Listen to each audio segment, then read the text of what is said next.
कि हम लोगों ने देखा दोस्तों कि जो संसार है हमारा, ये दुनिया है, इसमें धन का, संपत्ति का, पैसे का बोलबाला है। क्यों है बोलबाला? ऐसा आखिर इस कागज़ के टुकड़े में और तांबे के सिक्के में क्या है कि हर कोई इसके पीछे इतना बेगाना और दीवाना दिखाई पड़ता है? चाहे पान वाला हो, चाहे राजनीतिक हो, चाहे राष्ट्राध्यक्ष हो, हर कोई इसके पीछे एकदम अपने आप को लुटा करके, गंवा करके बैठा है। इसलिए दोस्तों कि यदि आपके पास धन है तो आप मनचाही चीज़ खरीद सकते हैं। आपके पास जितना पैसा है आप उतनी चीज़ें खरीद सकते हैं। आपको घड़ी चाहिए खरीद सकते हैं, आपको गाड़ी चाहिए आप खरीद सकते हैं, आपको हवाई जहाज चाहिए आप खरीद सकते हैं। जितना पैसा आपके पास है उतना आप खरीद पाने की सामर्थ्य रखते हैं। शर्त एक ही है कि वो जो रुपया है, वो पैसा है, वो असली होना चाहिए। नकली पैसा आप लेकर के जाएं, जो बच्चों के चूरण के नोट चलते हैं, जो बच्चों की व्यापार खेलते हैं, उसके पैसे हम लेकर के जाएं, 2 करोड़ लेकर के प्रॉपर्टी डीलर के पास पहुंच जाएं, कहें साहब हमें ज़मीन दे दीजिए, वो कहेगा भाई साहब सर्दी के दिन है, आप लोग मूंगफली खाइए, इसमें पर पैसों का कोई मूल्य नहीं है, नकली है, इनका कोई मूल्य नहीं है। जो दुनिया में कीमत होती है वो असली की होती है, नकली की नहीं होती है।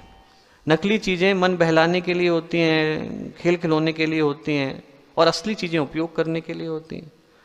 आप नकली नोटों को लेकर के चल रहे हो 2 करोड़ और कोई छीन करके भाग जाए तो आपको हंसी आएगी, और किसी के असली के 2 करोड़ चले जाए तो बेचारे की नींद ही उड़ जाएगी। लोग लेकर के जाएं और सारा पैसा लेकर के पहुंच जाएं बैंक मैनेजर के पास, उससे कहें कि साहब हमारे पास 2 करोड़ रुपया है, आप इसकी फिक्स डिपॉजिट कर दीजिए।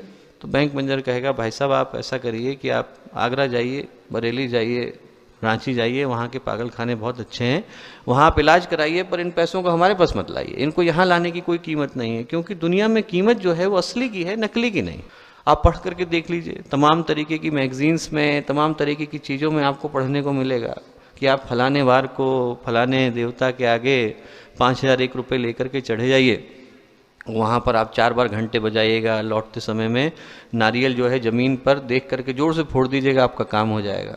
भगवान करे हो भी जाए काम, पर ये मूर्खता में शामिल हो सकता है दोस्तों, इसका अध्यात्म से कोई लेना देना नहीं है। ये जो पागलपन है इसका अध्यात्म से कोई लेना देना नहीं है। यदि इस तरीके के काम करने से भगवान बुद्ध के तरह के व्यक्तित्व पैदा होते, परम पूज्य गुरुदेव की तरह के व्यक्तित्व पैदा होते, परम वंदनीय माता जी की तरह के व्यक्तित्व पैदा होते, तो फिर जीवन में परिष्कार का कोई महत्व नहीं रह जाता। फिर जीवन में परिवर्तन का, जीवन को आमूल चूल परिवर्तन देने का, आमूल चूल परिशोधन देने का कोई महत्व नहीं रह जाता। नहीं साहब हम तो सिर में से भभूत निकाल करके दिखाएंगे और हाथ में से दिए जला करके दिखाएंगे। बिल्कुल दिखाएं साहब, आपके इस काम से 100-200 लोग इकट्ठे भी हो जाएंगे और कुछ लोग आपके कटोरे में पैसे भी डाल देंगे, पर इसका अध्यात्म से कोई लेना देना नहीं है। ये वो अध्यात्म है जो नकली है दोस्तों, ये वो अध्यात्म है जो लोगों को बहलाता है, फुसलाता है, भ्रम के जाल में लेकर के जाता है, और इसका जीवन की उन्नति से, आध्यात्मिक उत्कर्ष से और अपने जीवन को आमूलचूल बदलने से कोई लेना देना नहीं है। असली अध्यात्म वो है जो जीवन को, सोच को, चिंतन को, व्यक्तित्व को बदलना सिखाता है। असली अध्यात्म वो है जो ये सिखाता है कि मनोकामनाओं की पूर्ति करने के स्थान पर मन को ही बदल लेना सबसे श्रेष्ठ है। मन की सारी कामनाओं की पूर्ति किसी के द्वारा संभव नहीं है दोस्तों।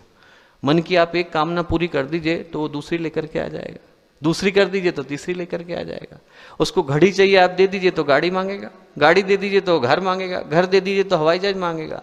मन की कामनाओं की कोई पूर्ति नहीं कर सकता। आप लोग ययाति की कहानी आप लोगों ने पढ़ी होगी। ययाति राजा थे, 100 वर्ष का उन्होंने जीवन जी लिया, और 100 वर्ष का जीवन जीने के बाद जब शरीर छोड़ने की बारी आई तो मृत्युदेव लेने के लिए आए ययाति को। उनने कहा कि साहब आपके चलने का समय आ गया। तो ययाति ने कहा कि साहब मैंने अभी जीवन देखा नहीं है, अभी जीवन और देखना चाहता हूँ, अभी मेरे मन में बहुत सारी इच्छाएं हैं। उन्होंने कहा हमें कोई दिक्कत नहीं है, हमें तो किसी को लेकर के जाना है, यदि आपके स्थान पर कोई परिवार का व्यक्ति अपना शरीर देने को तैयार हो तो हम उसको लेकर के चले जाएंगे। तो ययाति ने इधर उधर देखा, बच्चों ने मना कर दिया, पर उनका जो पौत्र था, उनका पोता था, उसने कहा कि साहब मेरा जीवन ले लीजिए, मुझे कोई दिक्कत नहीं है, मैं शरीर छोड़ने को तैयार हूँ, मेरे दादाजी के काम आ जाता है तो कोई दिक्कत नहीं।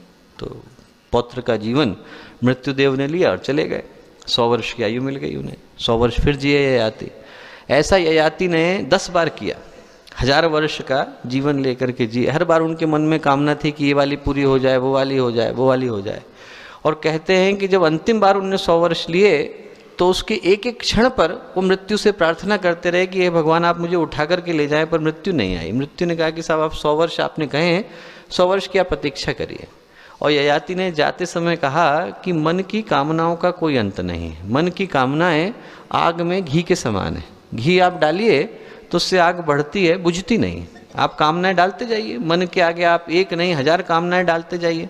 जितनी कामनाएं हम डालेंगे मन उतना ही ज़्यादा भड़कता जाता है, आगे की तरफ चलता जाता है। मन की कामनाओं का अंत नहीं होता।